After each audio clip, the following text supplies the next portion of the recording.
want to start off actually with a question by Peter. And this is a good question. So what Peter's asking is, he's asking, would you say that the presets in Lightroom 3 are worth taking over to Lightroom 4, or should one start again?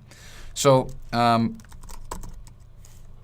we're in the process of, actually, Peter, we're experiencing that issue right now.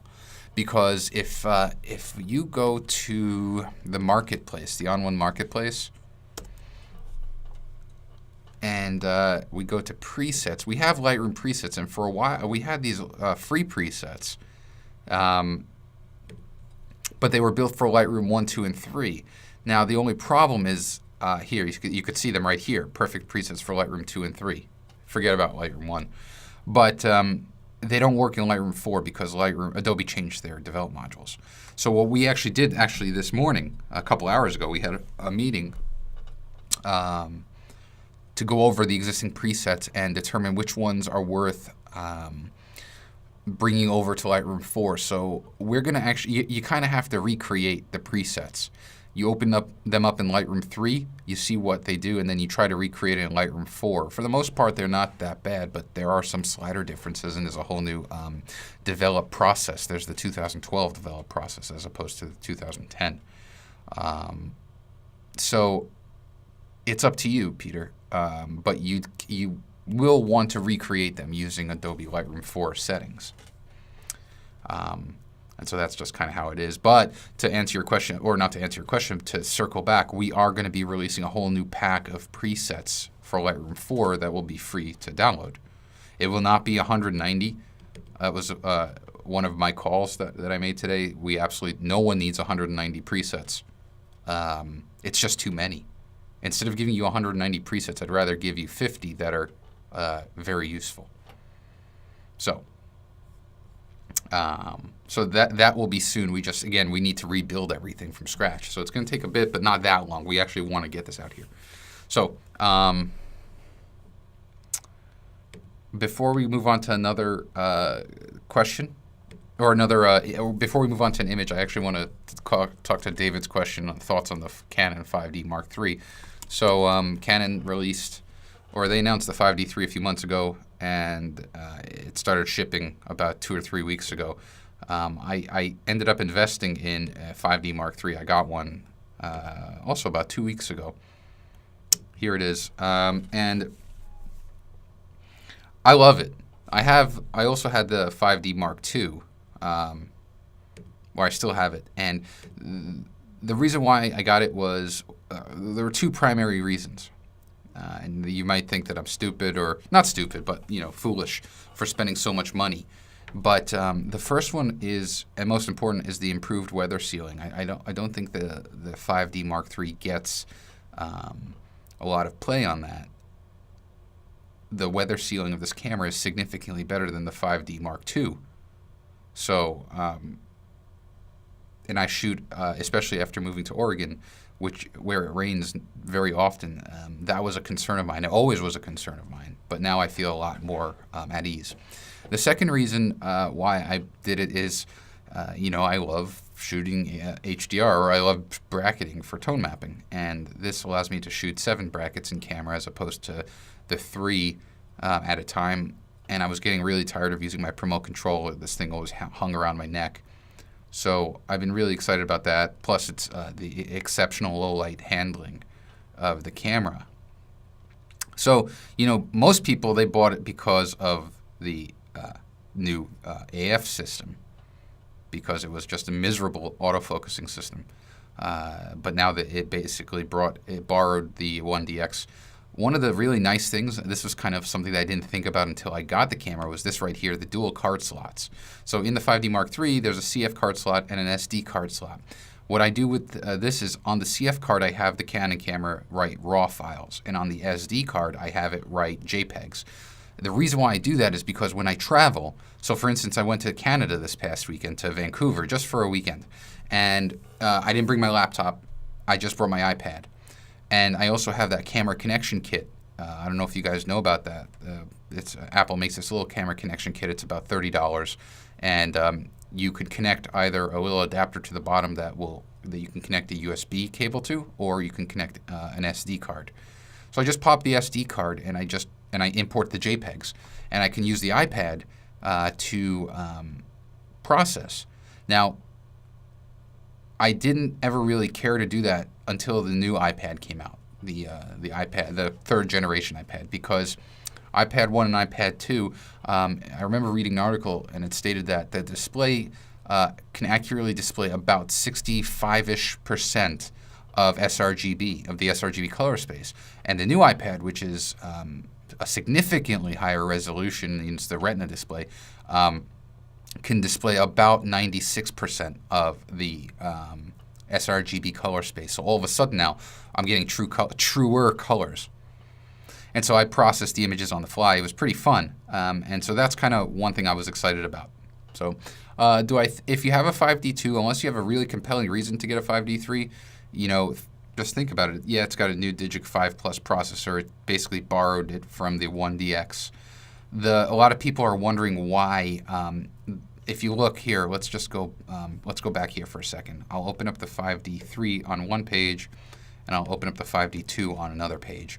So the 5D3 has 22.3 megapixels. The 5D2 has 21.1. Why? What's the difference? And the difference is has to do with video. I see Glenn just asked about video. He had asked a video question, but the 22.3 megapixels is evenly divisible by the 1080p resolution, whereas 21.1 is not. So in scaling, the 22.3 being evenly divisible actually gives you a higher video quality. Now, what was Glenn's question? Do you think having more video movie capabilities is a waste of good camera space in a DSLR? Glenn, that's a great question. I remember when the 5D Mark II was announced. I bought it as soon as it was released. I actually bought it from a Best Buy because they were the only ones in Boston who had it, which was really odd. But I remember this was the first camera that had 1080p video, full HD. And I thought, wow, that is such a stupid thing. Joel's asking, I have a Nikon, should I stay and listen? Absolutely, Joel, because Nikons are they're jumping on the video bandwagon just as much as Canon did. And in fact, Nikon with that new, 3200 series, I think it's very impressive what they did with that with a Wi-Fi dongle. That is pretty awesome. And we can talk about the D800 or the D4. I shot with both of them, and they're both fantastic. But my point is, when video was released, I really didn't get it. I thought it was foolish. I thought it was just kind of like, and I was upset. I was like, because here I am. I just spent all this money. Carrie, good point. Carrie makes a very good point that Nikon uses the 5D for their video ads, so can't disagree with you there. But this won't turn into a Canon-Nikon war. We're all friends. We're all photographers. But my point is that I was really upset because 5 years had passed from the first 5D to the Mark II, and nothing was done to the autofocusing system. And I felt, all right, Canon spent all this R&D money and time, research and development, to add video, which I could care less about, whereas they could have spent it on improving the autofocusing system, because a month or two after, I think the 7D was released, and that had the new autofocusing system. So it was really frustrating. However, it came as time passed, I started playing with video, and I really kind of started falling in love with it. I'm nowhere near as comfortable with video as I am with photography or with stills, but having that option really opened up some new doors, and it's actually, you'll see throughout this year how the video will pay back, because I started doing a lot of in-the-field videos just for all of you guys. Some trainings. So one of the two nice things regarding video of the 5D Mark III, David, one, it has a headphone jack. So on the side of the camera, there's now a new jack to plug headphones, and this is nice because you can hear the audio that's being recorded. Secondly, this touch ring right here, which is used to control the audio gain when you're recording, in the 5D Mark II, you had to physically rotate it, which would make an audible click, as it clicked through, and that would be picked up if you were using the onboard mic. Now this becomes a touch, kind of like one of the second generation iPod, where it was just a touch wheel. That's what this is right now. So that's kind of nice as well. All right, so with that, let's go ahead and work on an image here. I'm going to start with my homegirl, Michelle. Michelle sent me this image. Just kind of, she wanted an idea of what we can do here. And I think it's a pretty cool action shot. I love the t-shirt. I'm the best. That's pretty awesome. I'm going to send this over to Photoshop, and I'll show you why. Normally, I would go into the suite directly, but I'm going to use Photoshop's selection tools. And so I get that question a lot. You know, when do you use Photoshop versus something else? And really, for me, there are two primary reasons where I would use Photoshop today. One is for their content-aware fill, which is, you know, in my opinion, just fantastic.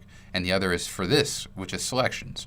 So what I want to do is I want to first start with selecting this dude. I don't know who he is, Michelle, but I'm going to call him dude. And it's going to be kind of difficult. I'm also going to select this shot put or whatever he's throwing, a discus.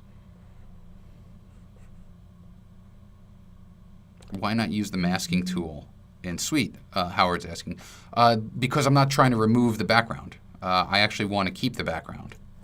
But what I'm trying to do, and we can try with Perfect Mask to see if you know, had you know, maybe you want to remove the background, you could. Maybe we can go all Joel Grimes on this and punch out the background and put him in front of some ultra tone mapped shot. All right.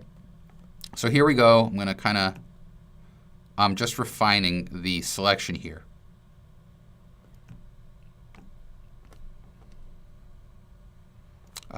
So let's see here. Actually, I like that because it shows me where I've missed when I do the refine. So all I did was I hit the Refine Edge button. And so,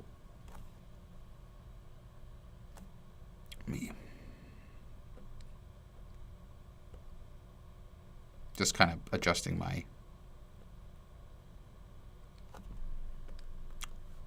brush, my selection here. We actually want that there. All right, let me get the edges here. So you see this is kind of a tedious process. It's not, even though there's a nice contrasty edge, it still does take time. What I'm going to do, though, is I'm going to go and I'm going to select inverse. And what that does is it selects everything but. How am I selecting the image, Donald? So there's this, I'm in CS5. There's this tool right here called the Quick Select brush. It's the fourth icon on the vertical toolbar, or the Quick Select tool, rather. And then I inverted it because what happens now is everything but the athlete is selected. Actually, let me go ahead here and save this as an alpha channel. So right here I have a channel palette, and if you don't know how to get to it, just go to Window and select Channels. And what I'm going to do is I'm going to hit this second icon on the bottom, and what it does is it saves the alpha channel. And what an alpha channel is essentially a selection in this case. So watch, if I deselect this and I want to actually reselect it, if I put my cursor in the thumbnail and I press the Command or Control key and click, my selection has been saved. So this is really good if you're trying to do something complex and you want to just save this selection so you don't have to go back and redo it again. Now what I can do, though, is I can go to focal point. So I'm going to go to focal point, and because I have him selected, he will always stay in focus. All right, so here we have him, and what I'm going to do is I'm going to change the shape of my bug from round to planar, and I'm going to put it on the foreground, right by his feet. Now what I'm going to do is I'm also going to tilt the bug forward by putting the cursor of the by putting my cursor in the body of the bug and pressing the Option key on the Mac or the Alt key on the PC, and I'm going to tilt towards him. And you can see how the background now is getting a little bit clearer. What I'm also going to do is I'm going to drop that blur amount significantly. I just wanted to render a little bit out of focus because when we turn it on, you can see these are the net behind him is very sharp, so there's a lot of distracting lines. But when we turn the blur on, we can even bring this down to probably 4. That's looking better. The selection here needs to be modified a bit, so we can do something like take our focus brush I'm going to make sure I'm set to paint focus at a low opacity, and I'm just going to trace him. And what it's going to do is it's going to add a little bit more of a snap to his edge, so it doesn't look oddly blurred. And so this is something that, you know, will take a little bit of time, but I'd rather just show it to you now. Next thing we'll do is drop the brightness, and as we do that, it's only affecting the out of focus area. So he's popping off the page more, or rather not the page, but the background.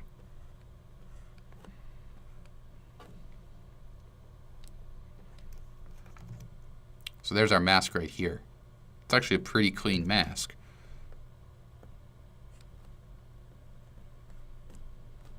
Michelle, what are you thinking right now?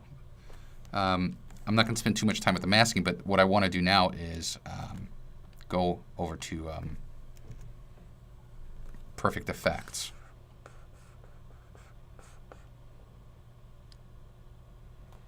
Is that what you were trying to go for, Michelle? With kind of like, when I saw that image, that was the first thing I wanted to do, was kind of just soften the background a little bit. Am I using a mouse or a tablet? I'm using a Wacom tablet, Wayne. Right here I have an intuos 4 large. At my desk at my desk here at onOne I have the intuos 5 large, and at home I've got the 5 large. And I travel with the 4 medium. Yeah, so Michelle's saying she forgot about that Photoshop selection first. You have to do that. We could have done it without, but it would have just taken a lot longer to get the mask in. So something like this, I might actually go to something like Thermopylae, actually.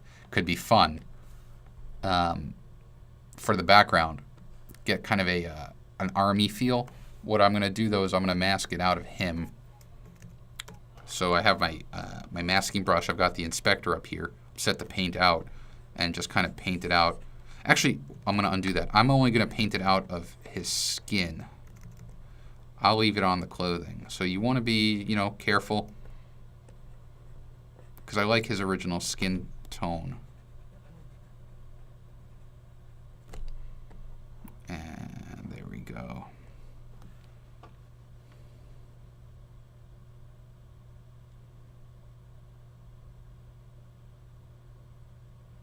All right. So there's that. Let's hit add. Let's go ahead here, and I'm trying to think of what would be a fun addition here. Something like maybe not Punch Drunk, Return of the King. Something like this, and let's blend it.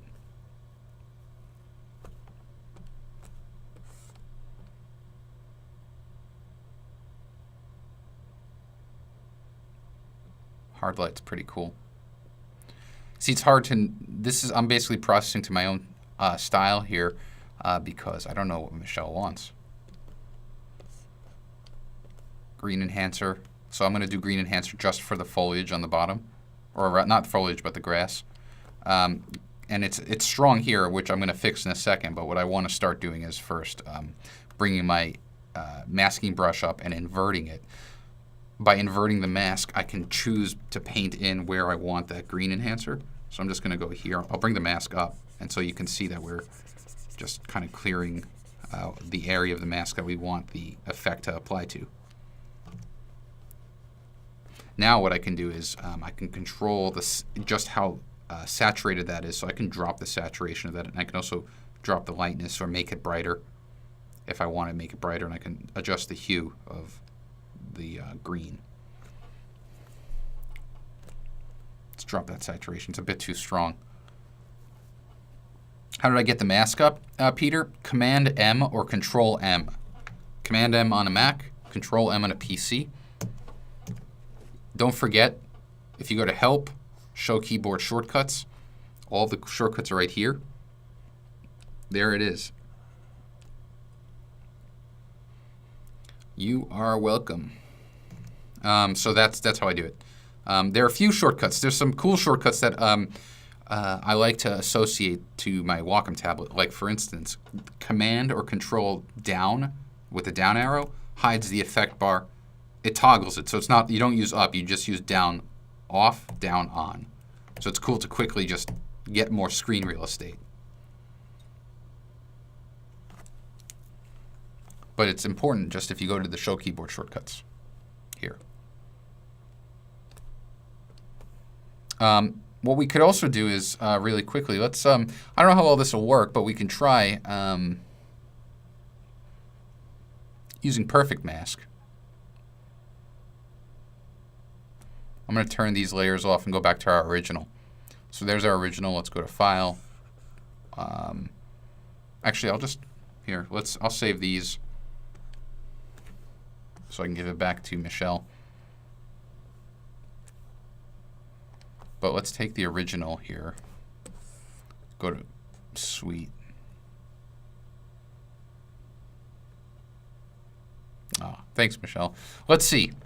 Well, yeah, and Michelle, you can play with that from there. But I think the good thing that you saw there was the selection. Making the selection for focal point is money. It's money in the bank. It's awesome. I've never worked on an image with such a complex background, but let's try it out. So what I'm going to do is I'm going to make a stroke down here. Yeah, you see how it's so busy? All right, so let's try this. Let's try the masking brush. There are too many similar colors. So let's see, what could we... I remember what we can do. We could do this. Use the pen tool. So with the pen tool, we could kind of just... it's going to be a little bit painstaking because of the... all the pattern of the fence. There we go. But it is a hard enough contrasted edge. And so basically what I'm going to do is, like, just to show you really quickly.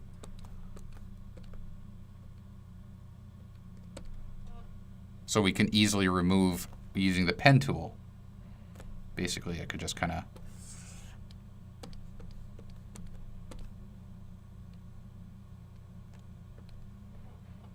And that's where you have a complex edge like that, the pen tool becomes really, really viable. You'll want to probably zoom in. And this is where I kind of love my Wacom pen, because I can't do this with a mouse. Being able to hold it like it's a pen makes it so much easier.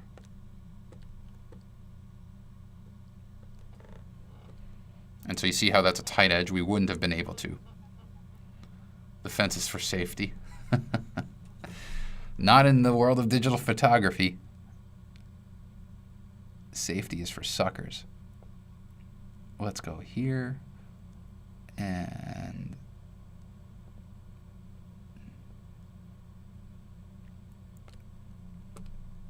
so for those of you that may not know, if you see let me put the cursor right here. So that pen cursor, here's the end point, that's the start point. If you hover over, you'll see a circle appear around it. There it is. You see? When you click that, that means that you've closed this selection and you can stamp it out. The other thing that you can do for areas that are just you don't need to deal with, just use the flat brush and mask out those areas.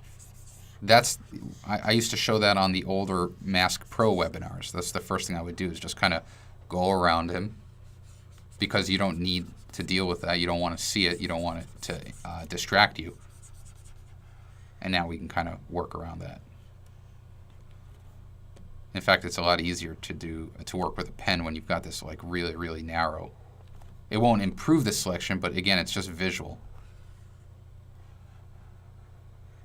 There. And so now we can use the pen tool to continue onward.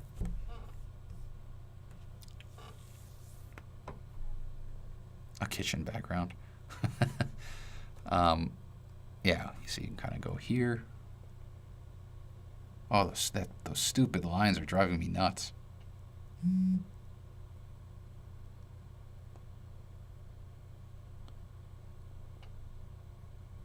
I'm just going to blame Michelle. There we go. See, it's a practice in patience. But that's actually one of the best parts about the pen brush. So watch. Let's say I'm going through and I realize, oh man, I got through the shorts. The pen brush is very forgiving, where I can back it out very easily and just continue onward. And what I'm trying to do is find a good grip for the pen. There we go.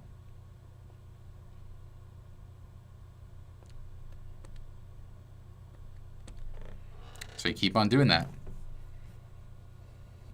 Would it help if you blurred the background first? Actually, it's not a bad idea, Mike. That's not a bad idea at all. Or at least not a bad concept. It probably would have made it a little bit easier to contrast through. There's always an easy way to find out.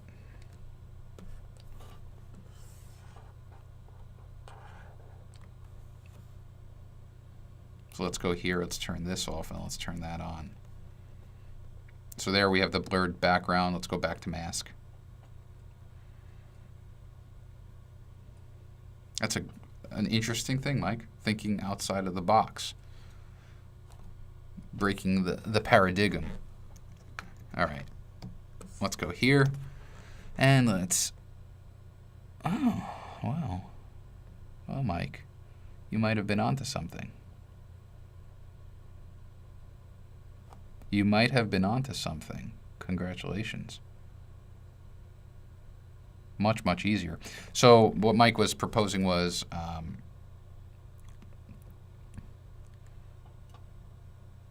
because we blurred the background, it actually makes the contrast edge a lot less discernible with all those different lines. So that works.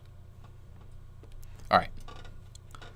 Let me see what other questions we had in the meantime. In Photo Tools 2.6, there's a tool that adds a sun flare. Is there a way to do that in Suite 6? No, Rich. I don't think there's a sun flare effect. We do have various weather effects, but I don't think we added a sun flare.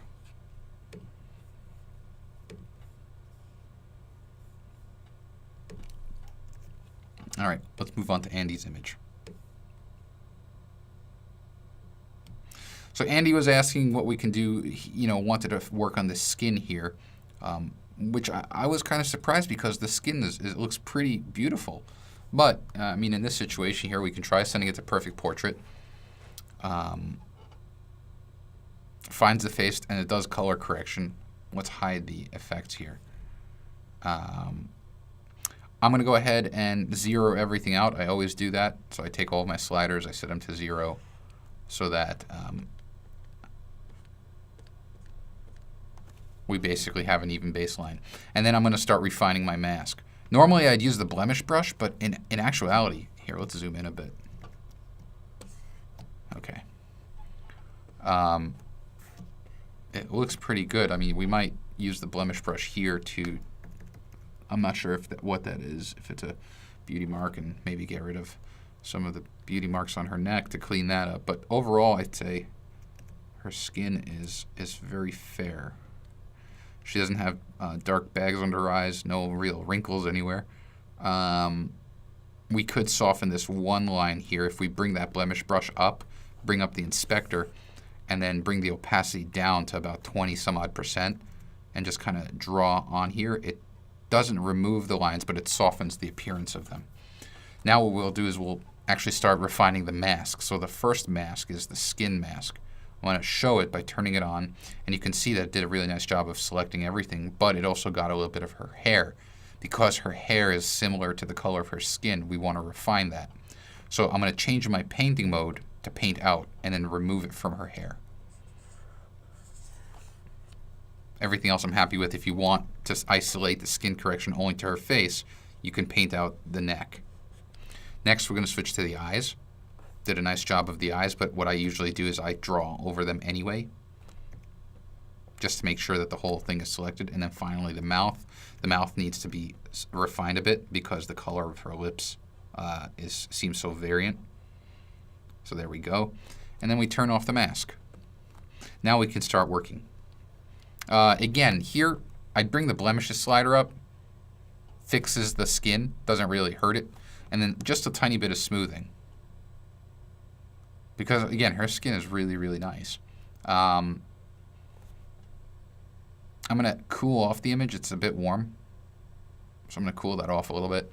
And then I'm going to scroll down here. Now I'm going to address the eyes. So the eyes, if I bring up the whitening, you can see how the eyes are getting brighter, which is nice. And add a little bit of clarity. And then same thing with the whitening of the mouth. Make that a little bit brighter and definitely boost the saturation so that it pops. And so here's the before. Here's the after. Oops.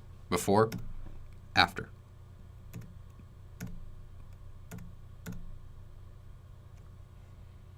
Now we can hit apply.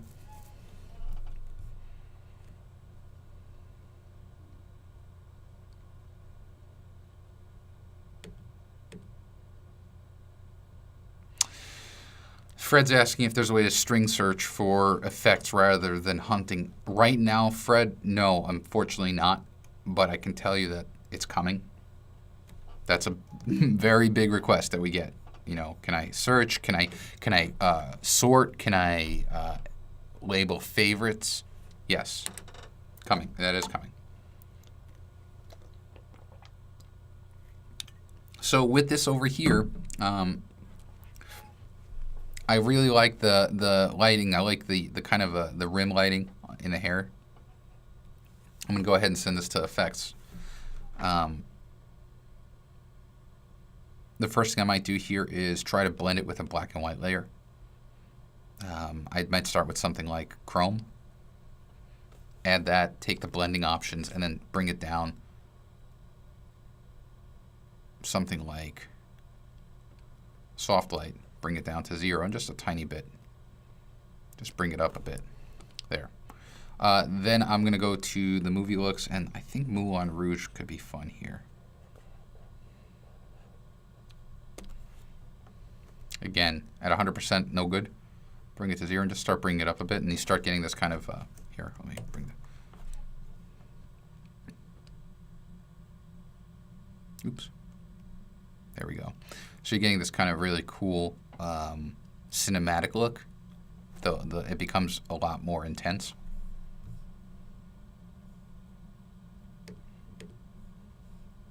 Oh, yeah, Andy. Always start at 0. Always. It's just like, because when this comes in at 100%, that just doesn't look good. And then Andy's asking if there's a way to default to 0. There is no way to set it. It just became kind of a habit for me. You know, I just kind of go here and I stop right around there. We'll hit add. And then finally, I might add a glow. I've been really kind of freaky over glows lately. I love them. You know, just something like that. Hit apply. Now, what I'll do is I'll jump from here to focal point. Let's reset everything. I'm going to use this round mask. I'm going to put it on her face. Trust me, there's a method here. Method to my madness. Okay. I'm going to bring the feather up to 100, so that gives me a very, very soft transition. And again, just like before, Command-M brings that mask up. And you can see at 0, the feather has that hard line. But at 100, it's a very soft transition. Now what I'm going to do is I'm going to start using the focus brush. But first, I'm going to actually drop the amount of blur down a lot. Just so there's a hint of it. Just about there. And now I'm going to start painting focus in. Let me make sure that I'm at about there. And so what I'm doing is I'm just making sure that her entire face is in focus first. So that's what I want to be my pure focus. Check the mask. That's good. Get here along the edges. And now I'm going to drop the opacity of the brush so that it paints focus at a slower rate around the ears and this part here of the hair. Now I'm going to drop the brightness a bit, boost the contrast a tiny bit, and increase the highlight bloom. That's looking pretty cool, in my opinion. I mean, I might bring some more focus up here.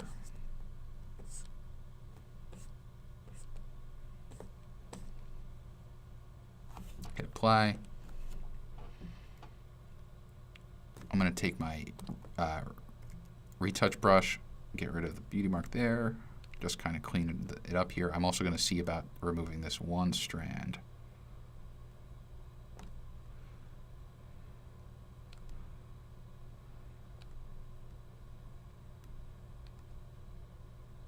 I don't like that. Okay. that's a little bit better. And that right there. Okay. And that's looking pretty good. Trying to think if there's anything else I would do here. I might actually play with the color fill layer, something like cool. Ooh, whoa, whoa, whoa, easy. There we go. That's looking pretty cool there. Try a different blending mode.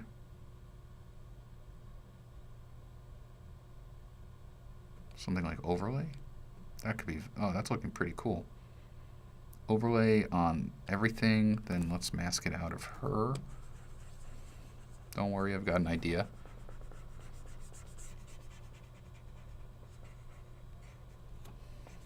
I just want the tiniest amount of that blue tint.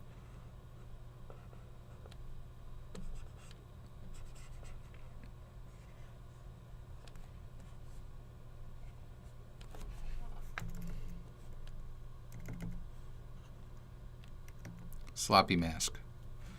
Drop that down. Just the tiniest amount there.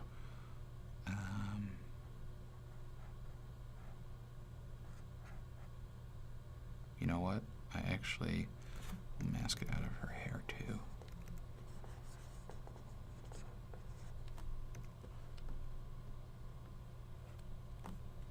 But I like what it's doing to her, the blouse she's wearing. It's very cool. Actually, let me paint it in here. There we go. And just kind of over there.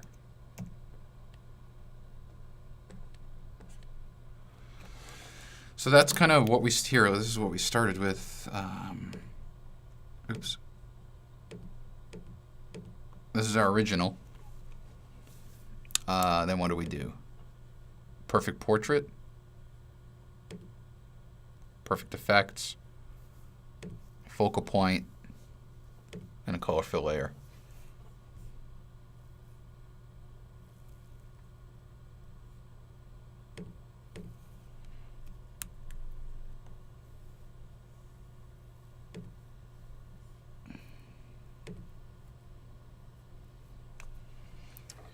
Tony's asking, between onOne Suite 6.1 and Lightroom 4, I only use Photoshop for selection tool and contour fill.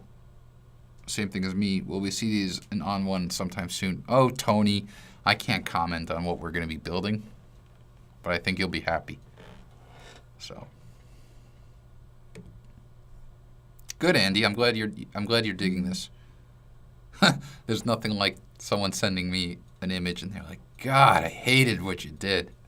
I'll save this and I can send it back to you, Andy.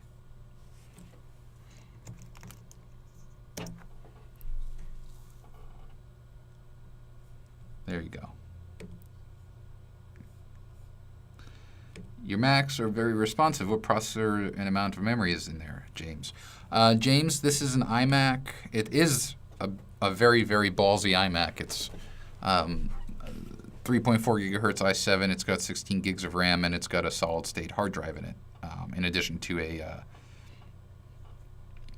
regular drive for the storage. However, I don't know if actually, I don't know how many of you know this, but with Suite 6.1, if you go to Preferences and then you go to the Performance tab, you can actually, just like in Photoshop, tweak how much available memory and video memory your computer uses. So why do we do this? Primarily, it was to address those computers that had like 4 gigs of RAM. You can limit the amount of memory and thereby minimize any memory leaks. However, it's also good for people who have lots of RAM, like this computer here. And I can actually use more memory, so there's that. So with that, I think I'm going to cut out early, maybe. It is Friday. Let me just see if there are any other questions. When would you use the lens selection tool to control focus? What do you mean by the lens selection tool? The lens selection tool is just a database that simulates the out of focus characteristics of a lens, Donald. It doesn't actually do anything else unless there's something that I'm missing or you're asking it. Where's the memory allocation menu, Mike? Again, it's in Suite 6.1. So if you have 6.02, I really hope everyone went out and downloaded 6.1. It's a free update. But you go to the preferences, and then performance. Now, here's another important thing, that by default, when you install a new copy of Suite, the default is, what is it? I think it's Apple RGB. No, it's generic RGB profile. That's the default color space. You want to select the color space that you're using. So if you're a Lightroom user, well, it depends on what you are, but I'm a Lightroom user and I use ProPhoto. So that's one of the first things I do when I reinstall Suite is I change the color space in these two tabs.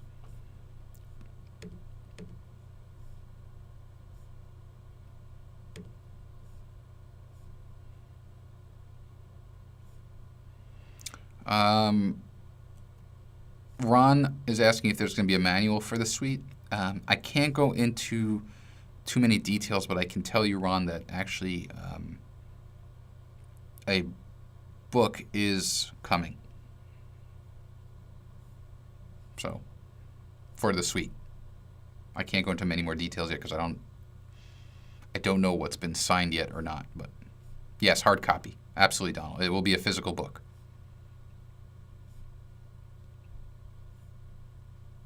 Gordon saying Adobe RGB. We have that here. It's Adobe RGB right there and Adobe RGB up here.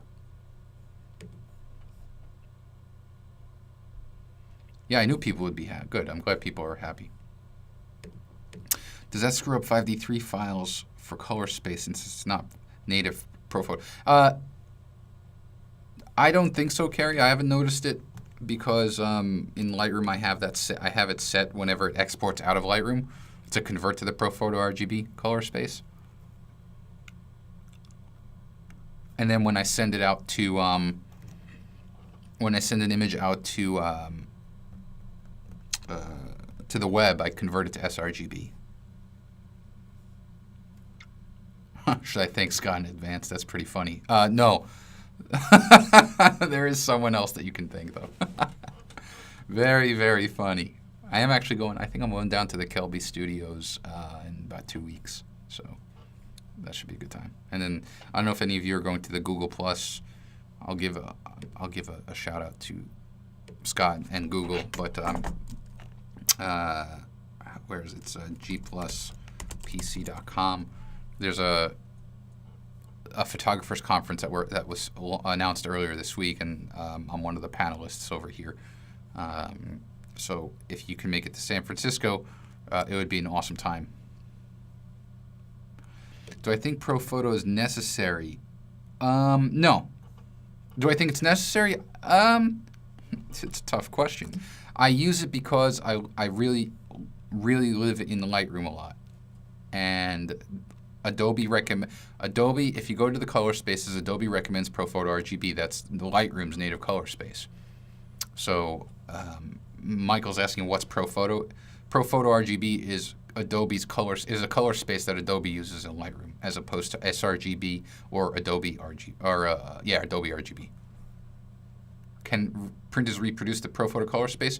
I don't know. What I know is that the printers that I use, meaning the labs, like if I do a canvas or if I do a print, usually recommend sRGB. So I will convert. What are my recommended settings for the Lightroom plugin? This is what I use, Mike. I do ProPhoto, 16-bit, and 300. I'll down convert to 72 out of Lightroom when I'm putting to web, but I want my resolution at 300. How do I get the image icons in front of the onOne window? I'm not sure I understand what you mean, James.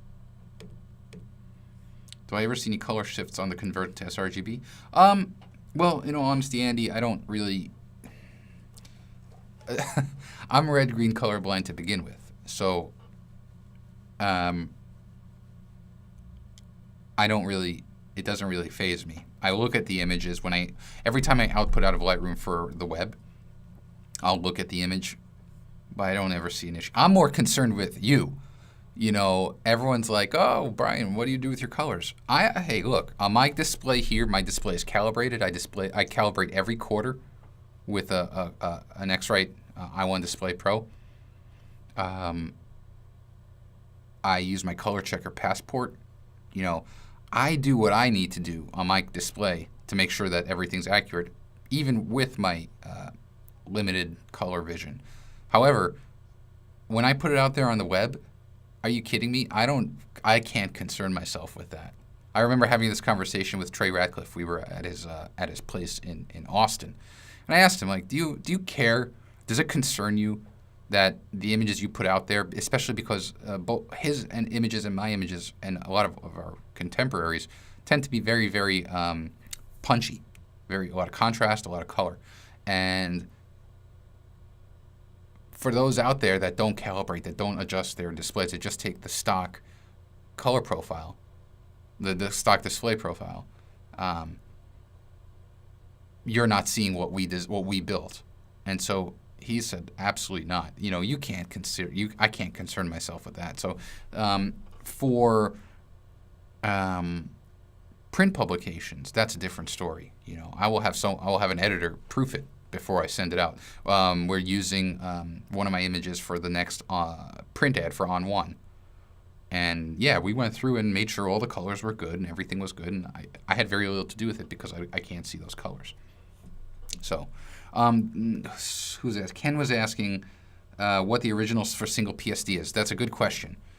So what Ken's referring to is over here, use original for single PSD. So what this checkbox does is, let's say if you're in Lightroom, for instance, and you take a JPEG or two JPEGs or any format other than PSD and you send it to Perfect Layers, we will create a PSD for you automatically as a non-destructive workflow.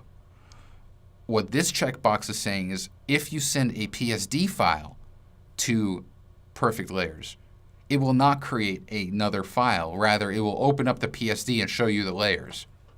So here's an example. Here's a JPEG, here's a PSD. If I take this JPEG here, so watch, it's called Andy_JPEG.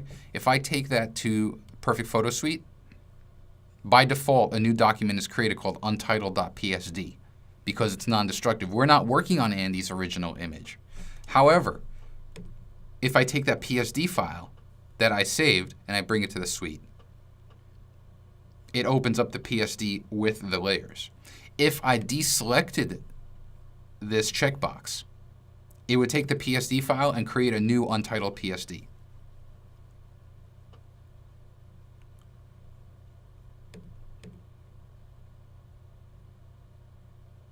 Wayne's asking if there's a way to change the order or delete effects. So what Wayne's asking is, let's say I go to Perfect Effects here, and I want to remove Blue Filter, Casablanca, and Chrome, and I want to bring Dawn Treader to the top. You cannot do that yet, Wayne. Emphasis on the yet.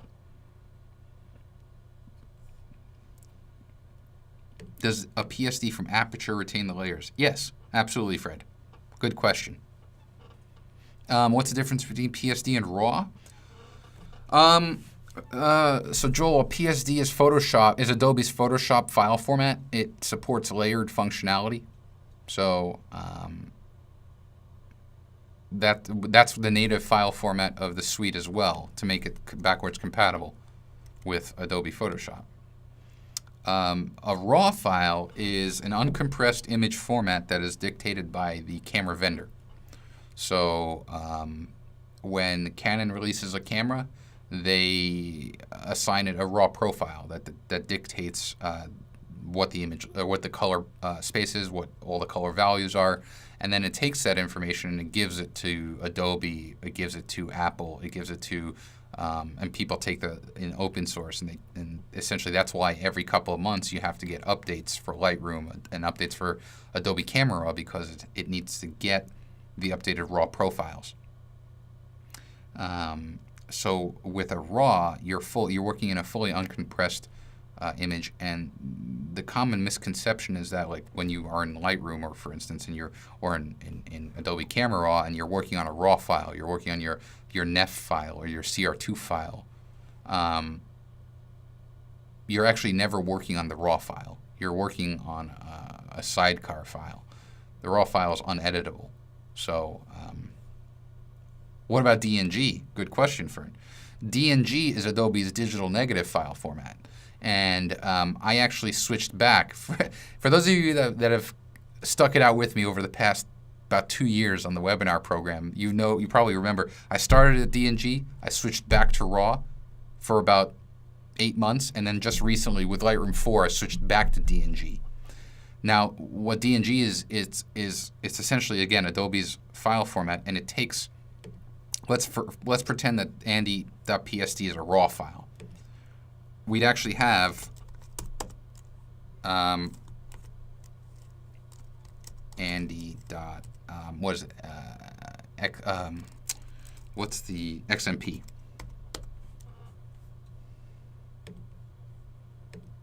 Oops. Let me just save this. I hate this duplicate thing. Save it to the desktop. Oh, there it is. Never mind. Cancel. All right. So what? Here. I'm just going to illustrate this for you. All right. So I was saying that you're not actually working on a RAW file. What you're doing is, here's your RAW file in Lightroom, and you would just say the brightness. You want to bring the exposure up. It writes that information to this sidecar file, this companion file. So that, and then let's say you want to boost the contrast and you want to add a duotone. It writes it into this file here. And then that file associates the changes to the image. So that if I were to just give you Andy.psd, let's say this is a RAW file, without the XMP file, you would see the original file. You would not see any of my changes. So I need to give you both files to see the update. What DNG does is it wraps both images together to give you a compressed, or kind of like a wrapper file. So I can just give you, we'll call this Andy.dng. So I can give you, instead of giving you 2 files to see the updated image, I just give you 1. The DNG has the same benefits of a RAW, meaning it's uncompressed. However, with Lightroom 4, Adobe updated their DNG specifications so that it actually is much faster when switching from the library to the develop module. And that to me is everything.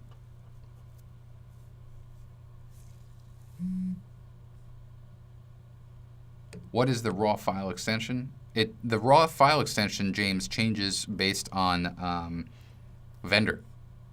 So Canon is currently called CR2. Nikon is NEF.